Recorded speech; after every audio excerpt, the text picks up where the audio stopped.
एक ऐसा अंतर्राष्ट्रीय ख्याति प्राप्त मानव जो गुरु प्रेरणा से पिछले 20 वर्षों से वानप्रस्थ जीवन जीते हुए 24 घंटे मानवता की सेवा में संलग्न है।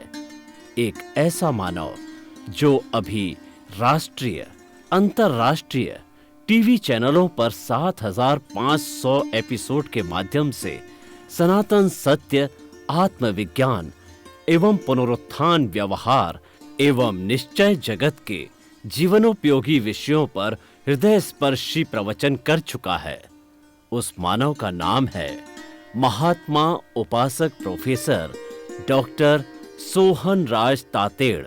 प्रोफेसर तातेड़ द्वारा योग, दर्शन, शिक्षा विषयों पर रचित पीएचडी स्तर के 250 शोध ग्रंथ भारत के 100 प्रतिष्ठित विश्वविद्यालयों में शोधार्थी पढ़ रहे हैं तथा वे सभी शोध ग्रंथ वहां की सेंट्रल लाइब्रेरियों में उपलब्ध हैं। महात्मा सोहन राज ने अभी तक हजारों स्कूलों, कॉलेजों, विश्वविद्यालयों एवं संस्थाओं में सेमिनार, वर्कशॉप, कैंप लगाकर लाखों विद्यार्थियों को योग, दर्शन, शिक्षा का प्रशिक्षण देकर उन्हें सुसंस्कारित किया। डॉक्टर तातेड़ ने भारतीय संस्कृति उत्थान के 4,000 से अधिक समसामयिक विषयों पर आर्टिकल लिखकर ऑनलाइन जर्नल, पत्रिकाओं, वेबसाइट्स पर प्रकाशित किया, जिसका उपयोग लाखों पाठक कर रहे हैं। उपासक तातेड़ के 5,000 से अधिक आज का सुविचार, आज का शुभ संदेश, आज का मंगल भावना योग आदि चिंतन websites, Twitter, blogger, Facebook, YouTube माध्यमों से लाखों लोग अपना जीवन निर्माण कर रहे हैं। मानवता के मसीहा ऐसे महामानव महात्मा सोहन राज तातेड़ के प्रोफाइल को अभी तक विश्व के 20 लाख दर्शक यूट्यूब पर, 12 लाख गूगल पर एवं लाखों दर्शक फेसबुक, ब्लॉगर, ट्विटर और इंस्टाग्राम पर देख चुके हैं।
सुनिए, देखिए, समझिए सनातन सत्य।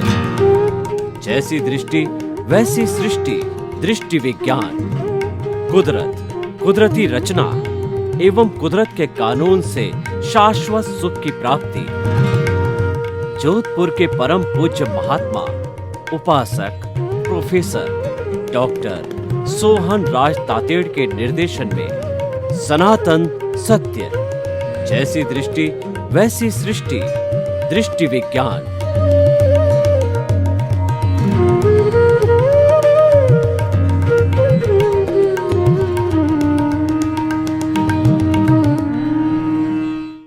भाई और बहनों, मातृशक्ति को नमन स्टूडियो में आपका हार्दिक स्वागत, अभिनंदन, सत्कार। आत्मविज्ञान, साइंस ऑफ द सोल कार्यक्रम के अंतर्गत हम आपको दृष्टि विज्ञान देते हैं, हम आपको सनातन सत्य बताते हैं, हम आपको अल्टीमेट ट्रुथ, सार्वभौम सत्य बताते हैं। और उसके पीछे हमारा उद्देश्य क्या है कि हमारा उद्देश्य कुदरत क्या है, कुदरती रचना और कुदरत का कानून बताकर हम आपको शाश्वत सुख ब्लिश देना चाहते हैं, उसके ऊपर कोई नहीं है। ब्लिस को प्राप्त होने के बाद में निशेष संपूर्ण की प्राप्ति हो जाती है, फिर कोई पुरुषार्थ की जरूरत नहीं होती है। ये आत्मविज्ञान से प्राप्त होता है, ये दृष्टि विज्ञान है। और ये सारा कार्य हम अलग अलग एपिसोड्स के माध्यम से करते हैं। तो आज को हमारा बहुत ही सुंदर विषय है कि राग द्वेष से मुक्ति। ऐसा कहा जाता है कि राग द्वेष से मुक्ति ही सच्ची मुक्ति है। अगर हम मुक्त होना चाहते हैं, मुक्त होने का अर्थ क्या है कि बार बार जन्म लेना ये बंधन है। और बार बार जन्म लेने से आदमी को कितना दुख होता है। जन्म और मृत्यु, आदमी हाईएस्ट दुख की अनुभूति करता है। आप देखिए, मां के पेट में जब बच्चा 9 महीने उल्टा लटकता है तो माता की खटी डकार, गंदा खून, चारों तरफ गर्मी, तो आदमी उसमें भ्रूण होता है, वह जो है एकदम निर्बल हो जाता है और दुखी हो जाता है। वो ईश्वर से प्रार्थना करता है कि ईश्वर मुझे जल्दी बाहर निकाल, और बाहर निकलने के बाद मैं आपको कभी नहीं भूलूंगा। ऐसा कहा गया है कि दुख में सुमिरन सब करे और सुख में करे ना कोई। जो सुख में सुमिरन करे तो दुख काहे का होए। ये एक फंडामेंटल ट्रुथ है, ये शाश्वत सत्य है कि जो व्यक्ति सुख में ईश्वर को याद रखता है, यानी सुख के अंदर किसी का बुरा नहीं करता, सुख के समय राग द्वेष नहीं करता, सुख के समय समभाव रहता है, सुख के समय किसी को दोषित नहीं जानता, किसी के प्रति बुरा भाव नहीं लाता और किसी को दुख नहीं देता है, तो उसके कभी दुख आता ही नहीं है। क्योंकि सुख में व्यक्ति भूल जाता है। सुख के समय राग द्वेष सबसे ज्यादा पैदा होता है। कैसे? मैं उदाहरण देता हूं। एक व्यक्ति करोड़पति है, अरबपति है, तो वो समझता है कि दुनिया में मेरे समान कोई कुबेरपति नहीं, उसको अहंकार आ जाता है। ये अहंकार अकेला नहीं आता है, ये चंडाल चौकड़ी है। इनका आपस में पैक्ट है कि एक चारों में से, क्रोध, मान, माया, लोभ में से एक व्यक्ति चले जाओ तो हम डोर से चारों बंधे हुए हैं। बाकी के लोग बिना जो है वो जानकारी हुए, हम बैक डोर एंट्री से उस डोर के सहारे जिससे हम जुड़े हुए हैं चारों, चंडाल चौकड़ी के रूप में, तीनों ऑटोमेटिकली आ जाते हैं। कैसे?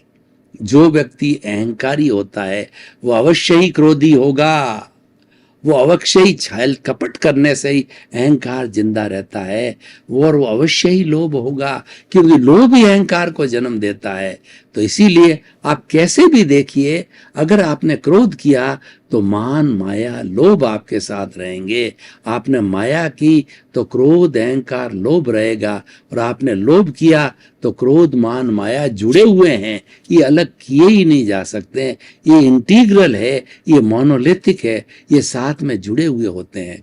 और आपने अगर अहंकार को जीत लिया, चारों को जीत लिया, चारों एक साथ परास्त होते हैं। एक को जीत लो, चारों परास्त होते हैं। लोभ सबका मालिक है, उसको मोह बोलते हैं।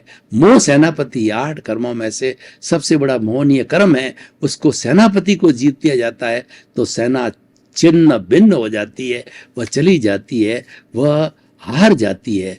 तो मोह को जीतना, लोभ को जीतना सबसे बड़ा कार्य होता है। तो अहंकार मुक्ति से जो आपकी जो राग द्वेष से मुक्ति सच्ची मुक्ति है, मैं आपको बताना चाह रहा था कि आदमी अहंकारी किस तरीके से नए राग द्वेष को पैदा करता है। आप देखिए, अहंकार आया व्यक्ति को तो वो समझता है कि मेरे बराबर कोई नहीं है, तो छोटे वाले को इन्फीरियर समझेगा। ये तो कुछ नहीं, ये तो कुछ नहीं जानता, इसके पास कुछ नहीं है, उसके पास में विषमता का भाव करता है और वो अहंकार की भाव, उस पर क्रोध करता है। तो इस तरीके से नया राग द्वेष पैदा हो गया। तो राग द्वेष को पैदा करता है, ये सृष्टि का नियम है। और राग द्वेष को घटाते रहो तो ये घटाने से जब घट जाता है तो जीरो हो जाता है। तो जीरो होने के बाद के अंदर ये आत्मा सिद्ध बुद्ध मुक्त बन जाती। शरीर और आत्मा जो अनादि अनंत काल से आपस में जुड़े हुए, कौन जोड़े हुए हैं? उस मूल गंगोत्री पर आइए। वो गंगोत्री है राग द्वेष। ये राग द्वेष वेल्डिंग है, ये राग द्वेष अज्ञान है। इस अज्ञान को ज्ञान के द्वारा तोड़ा जाता है। ज्ञान इसकी प्रतिरोधात्मक शक्ति है। इस अज्ञान की प्रतिरोधात्मक शक्ति है, वो ज्ञान है। वह प्रतिरोधात्मक शक्ति क्या है अहंकार की, राग द्वेष की? वह है समता भाव। समता भाव का अर्थ होता है कि जब राग द्वेष खड़ा होता है, उसको देखते रहो, देखते रहो, देखते रहो, देखते रहो। उसके साथ जुड़ना नहीं है, उसको पोषण नहीं देना है। अगर कोई व्यक्ति जो है डाकू है, लुटेरा है, अपराधी है, उसको आप धन दोगे, दौलत दोगे, सपोर्ट दोगे, तो वो पोषित हो जाता है और वो बढ़ता जाता। आपने राग द्वेष को पोषण नहीं दिया तो राग द्वेष देखेगा कि मेरी कोई परवाह ही नहीं कर रहा है, मेरी उपेक्षा कर रहे हैं, तो धीरे धीरे धीरे धीरे वो फटकता जाए। और ये एक प्राकृतिक नियम है कि जब ज्ञाता दृष्टा भाव में रहते हो, समभाव में रहते हो, जब स्वभाव में रमण करते हो, तो अटैक किस पे होता है? अटैक होता है कार्बन शरीर के ऊपर। जो तपता कौन है? तपता राग द्वेष है। मैं आपको एक उदाहरण देना चाहता हूं। मेरे पास में दूध है, मैं उसको गर्म करके चीनी मिला के पीना चाहता हूं, तो दूध की थैली को सीधा ही अगर मैं जो है वो स्टोव पे रख दूंगा, तो थैली जल करके, दूध गिर करके और स्टोव को भी शांत कर देगी और दूध मेरे हाथ से चला जाएगा। तो मुझे एक टेक्निक अपनानी पड़ेगी। वो टेक्निक क्या है? एक भगोला लिया, भगोले में दूध चीनी को डाला और फिर जो उकाड़े लिए, तो बढ़िया दूध रड़ करके चीनी के साथ मीठा दूध पी के मैं आनंदित हो सकता हूं। तो आप देखिए, तपा कौन? भगोला। क्या आपको भगोला तपाना था? नहीं, मुझे तपाना दूध को था, लेकिन कोई जरिया नहीं है।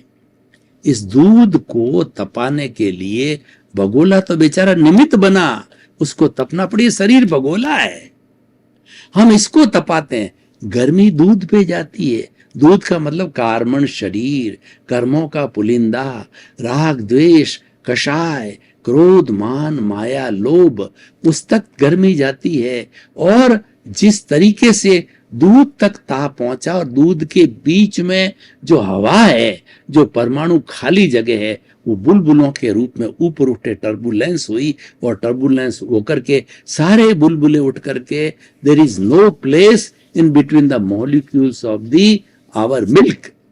वह मिल्क पूरा गर्म हो जाता है, उसमें कोई हवा जैसी, कोई परमाणु के बीच में जगह नहीं है। तो ठीक टर्बुलेंस हमारे भीतर भी होती है, वही प्राकृतिक नियम लागू होता है। हम जो ही ज्ञाता दृष्टा भाव में गए और हमने चिंतन किया कि मैं अलग, शरीर अलग, ये शरीर नाशवान है और मैं तो अजर हूं, अमर हूं, अविनाशी हूं, ज्ञाता हूं, दृष्टा हूं, अनंत ज्ञान वाला, अनंत दर्शन वाला, अनंत। मेरे स्वभाव में रमण करना चालू किया तो सफाई चालू हो जाती है, पोछा लगना चालू हो जाता। जितने जितने समय तक स्वभाव रमण की आप जागृति में रहते हो, वो पोछा चालू रहता है राग द्वेष का, कार्बन शरीर का, जो कि आत्मा के साथ जुड़ा हुआ। और घर में हम पोछा कैसे लगाते हैं? किसी भी उसके हैंडल के सहारे से, तो पोछा चलता रहता है, सफाई होती रहती है। और थोड़ा साफ हुआ, फिर ये साफ हुआ, फिर ये साफ हुआ, पूरा कमरा साफ हो जाता है। तो ज्ञाता दृष्टा भाव स्वभाव में रमण करने से ऑटोमेटिकली वह पोछा राग द्वेष पे लगता रहता है और कार्बन शरीर जो है साफ होता रहता है, धुलाई होती रहती है, पोछे की तरह धुलाई होती रहती है और वह धुनता जाता है, कर्म साफ होते जाते हैं और ये लंबे समय तक जागृति रहती है। प्रीति तो हमारे पास ज्ञानी बिठा देता है। ये सब बातें ज्ञान लेने के बाद होती है। अज्ञानी ये नहीं कर सकता।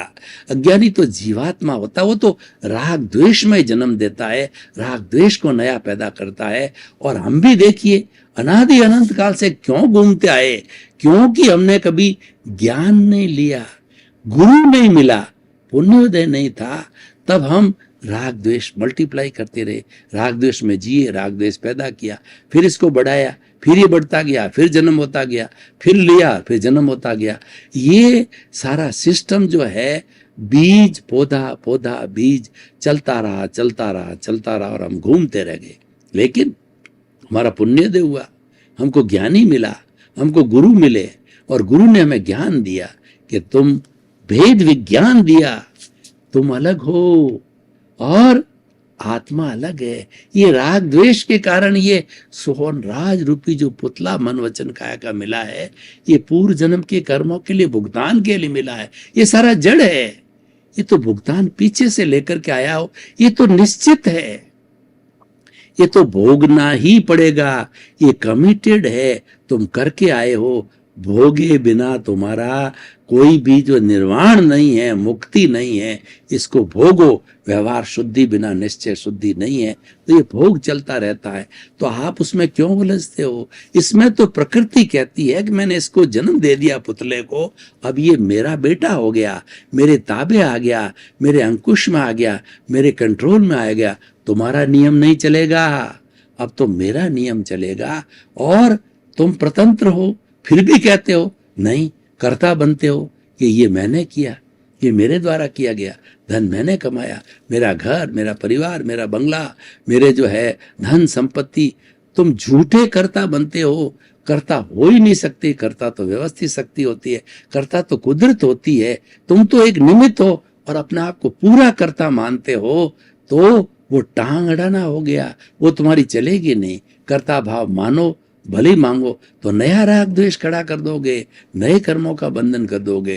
तो आप साइलेंट रहो, कर्ता भाव, no ownership, no doership, follow the nature, nature mother follow, कुदरत को फॉलो कीजिए, कुदरत की रचना और कुदरत के कानून के प्रति समर्पित हो जाइए, उसकी उपासना कीजिए, उसकी शरण में चले जाइए, उसकी एक एक बात को मानिए, यानी प्राकृतिक जीवन जी। आज कोरोना क्यों आया? हम कुदरत की रचना और कुदरत के कानून को भूल गए। तो कुदरत ने एक झपट लगाई, कोरोना के रूप में हमको महामारी दी और पूरा विश्व हिल गया, क्योंकि हमने कुदरत को चैलेंज किया, हमने मां को चैलेंज किया, हमने पृथ्वी जल अग्नि वायु और आकाश का प्रदूषण किया, हमने कंज्यूमरिज्म लाए, हम ग्रीड में चले गए, हमने धन का संग्रह किया, हमने कभी त्याग की वृत्ति को नहीं माना, और हम जो है अपने इस स्वार्थ की वृत्ति के कारण, भोग की वृत्ति के कारण हम एक्सप्लॉइट करते रहे। तो मां ने झटका दिया, कोरोना वायरस आया, पूरी पृथ्वी को हिलाया। कोई बात नहीं, आ गया तो अभी इसका छुटकारा करना है, नेचर मां की शरण में चले जाइए। मां क्या कहती है? तो मेरा एक सच्चा बेटा बन करके रहे। और जब बेटा मां की शरण में चला जाता है तो मां उसका ध्यान रखती। छोटा बच्चा होता है, वह कुछ समझता नहीं है, तो मां जिम्मेवारी लेती है, उसकी सर्दी में गर्मी में वो टॉयलेट अंदर करता है और वो पेशाब अंदर करता है, मां उसको सूखे में सुलाती है, खुद आले में सुलती है, उसकी टॉयलेट को धोती है, कितना तकलीफ से उसको बड़ा करती है। मां सब सहन कर लेती है।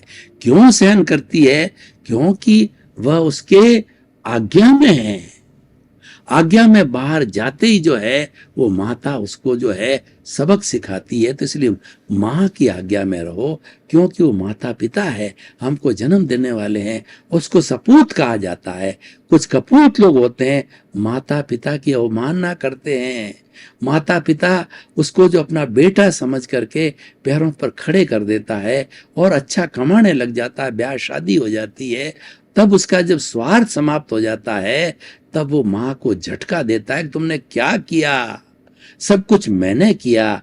और उस झटके के साथ में उनको घर से बाहर फेंक देते हैं। और आजकल ऐसी कपूत संतान है कि ताला दे के माँ बाप को भविष्य पे छोड़ करके विदेश चले जाते हैं, वो अंदर ही सड़ते हैं, मर जाते हैं, या जाकर के वृद्धाश्रम में भर्ती करा देते हैं, उनकी खैर खबर ही नहीं लेते हैं। उस नेचर माँ की अवहेलना करते हैं। माता पिता एक नेचर है, एक प्रकृति है, उसकी कभी अवहेलना न करना। तो इसके दुष्परिणाम हमारे आते हैं। तो हम क्या कह रहे थे कि राग द्वेष से मुक्ति सच्ची मुक्ति है। ये सारा होता क्यों है? अनबैलेंस का कारण राग द्वेष है। सारी सृष्टि के अंदर जो अनबैलेंस आता है उसका मूल कारण एक ही है, वह ज्ञान, अविद्या, वही दुख का कारण है। उसको ज्ञान से जो है वो जीतना चाहिए। ज्ञान क्या है? प्रकृति की गोद में रहो, प्राकृतिक जीवन जियो। Early to bed and early to rise is a sign of the good health. A good mind exist, sound mind exist in a sound body. तो बॉडी को साउंड कब बनाया जाएगा?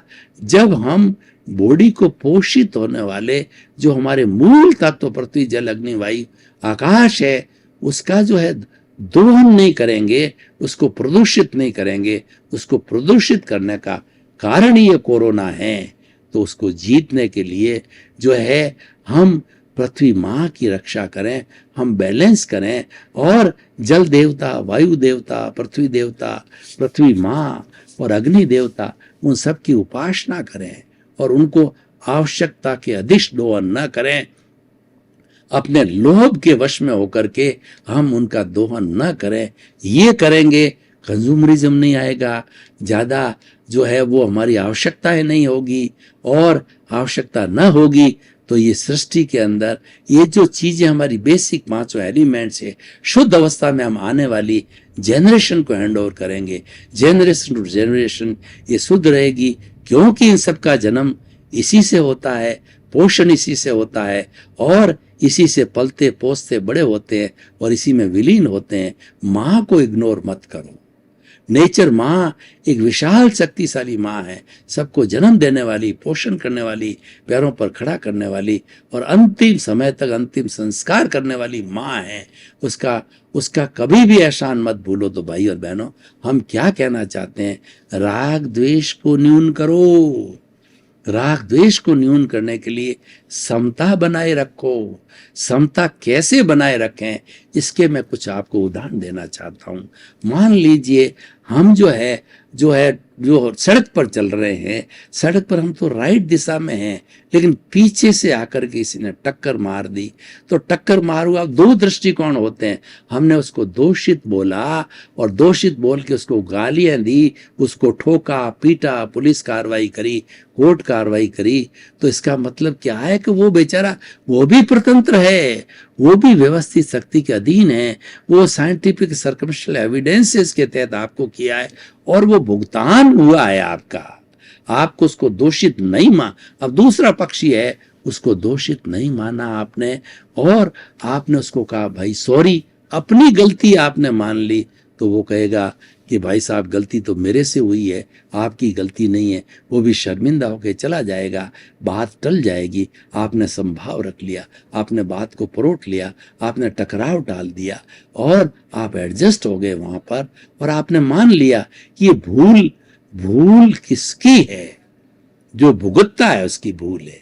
यानी आपने सफर किया तो जो सफर देने वाला है वह तो एक निमित्त है, वो आपने बुलाया है, आपका पूर्व जन्म का हिसाब है। वो तो एक निमित्त बन करके नेचर ने उसको भेजा है। वो पीछे से ठोकर मारने के लिए आपको भेजा है, आपका नुकसान करने के लिए, आपको दुख देने के लिए भेजा। आपने संभाव से सहन कर दिया, आपका अकाउंट क्लियर हो गया। इसीलिए भुगतता है, उसकी भूल है। और ये कुदरत का कानून है, इसीलिए कुदरत के कानून की कभी अवहेलना मत करो। हुआ सो न्याय मानो। जब कुछ घटित हो जाता है तो मानना चाहिए कि इसमें इसका कोई दोष नहीं है। कहना का अर्थ है कि राग द्वेष कब जीता जाता है कि हम खुद के दोष देखना चालू करें।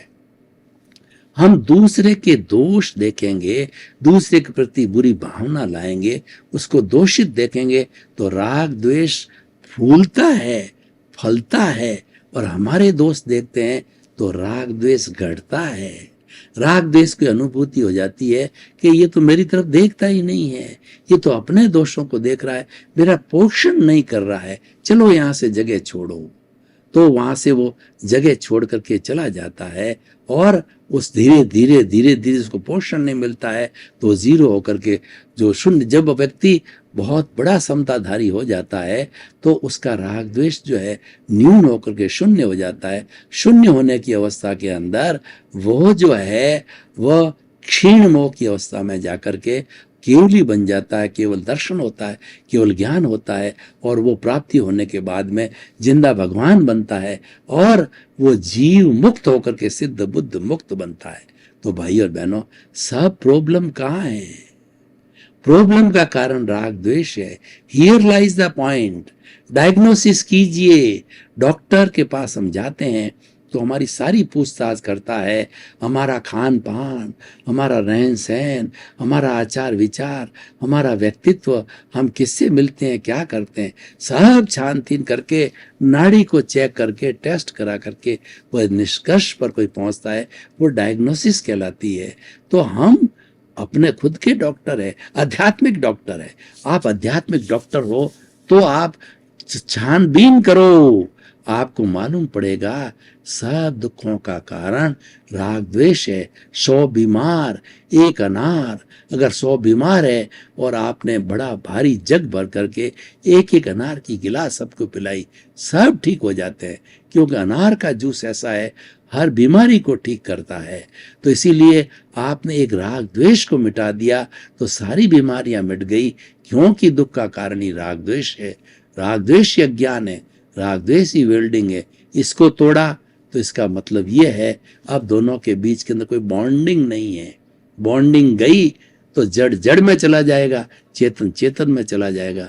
चेतन शुद्ध स्वरूप में है ही है, लेकिन इस बॉन्डिंग की वजह से अशुभ नजर आता है, वो बॉन्डेड कहलाता है। और जब जड़ अलग हो गया तो जड़ भी बेचारा अपना जो चतुस्पर्शी है वह इस प्रकृति में जाकर के जो है मिट जाएगा। और उस जो चतुस्पर्शी ने, कार्बन शरीर ने जो इसको पैदा किया है, स्थूल शरीर को, वह स्थूल है, वह पृथ्वी जल अग्नि वायु आकाश का बना है। तो और सूक्ष्म शरीर है वह हमारा जो चतुस्पर्शी, वो दिखाई नहीं देता है। चतुस्पर्शी कार्बन शरीर जो राग द्वेष के जो परमाणु हैं वह दिखाई नहीं देते हैं। भाई और बहनों, आपका बहुत बहुत धन्यवाद। आप हमारा आत्मविज्ञान कार्यक्रम बराबर देख रहे हो, देखते रहिए। आत्मविज्ञान कार्यक्रम हृदय परिवर्तन का कार्यक्रम है, ये दृष्टि विज्ञान है, ये करेक्शन का विज्ञान है कि जो कुछ गलती हो रही है उनको सुधारा जाता है। आपके जीवन में जो जो गलतियां हैं उनको सुधार करके हम अच्छा करते हैं। इसी क्रम में आपका जीवन आनंदमय हो, मंगलमय हो। आपके प्रति बहुत बहुत शुभकामनाएं।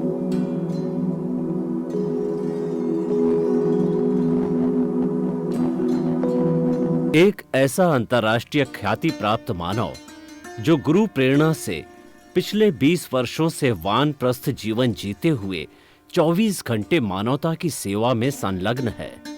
एक ऐसा मानव जो अभी राष्ट्रीय, अंतर्राष्ट्रीय टीवी चैनलों पर 7,500 एपिसोड के माध्यम से सनातन सत्य, आत्मविज्ञान एवं पुनरुत्थान, व्यवहार एवं निश्चय जगत के जीवनोपयोगी विषयों पर हृदय स्पर्शी प्रवचन कर चुका है। उस मानव का नाम है महात्मा उपासक प्रोफेसर डॉक्टर सोहन राज तातेड़। प्रोफेसर तातेड़ द्वारा योग, दर्शन, शिक्षा विषयों पर रचित पीएचडी स्तर के 250 शोध ग्रंथ भारत के 100 प्रतिष्ठित विश्वविद्यालयों में शोधार्थी पढ़ रहे हैं तथा वे सभी शोध ग्रंथ वहां की सेंट्रल लाइब्रेरियों में उपलब्ध हैं।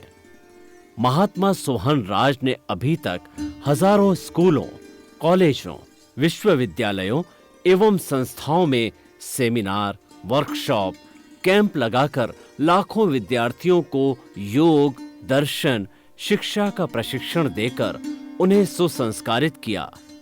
डॉक्टर तातेड़ ने भारतीय संस्कृति उत्थान के 4000 से अधिक समसामयिक विषयों पर आर्टिकल लिखकर ऑनलाइन जर्नल, पत्रिकाओं, वेबसाइट्स पर प्रकाशित किया, जिसका उपयोग लाखों पाठक कर रहे हैं। उपासक तातेड़ के 5000 से अधिक आज का सुविचार, आज का शुभ संदेश, आज का मंगल भावना योग आदि चिंतन websites, Twitter, blogger, Facebook, YouTube माध्यमों से लाखों लोग अपना जीवन निर्माण कर रहे हैं। मानवता के मसीहा ऐसे महामानव महात्मा सोहन राज तातेड़ के प्रोफाइल को अभी तक विश्व के 20 लाख दर्शक यूट्यूब पर, 12 लाख गूगल पर एवं लाखों दर्शक फेसबुक, ब्लॉगर, ट्विटर और इंस्टाग्राम पर देख चुके हैं।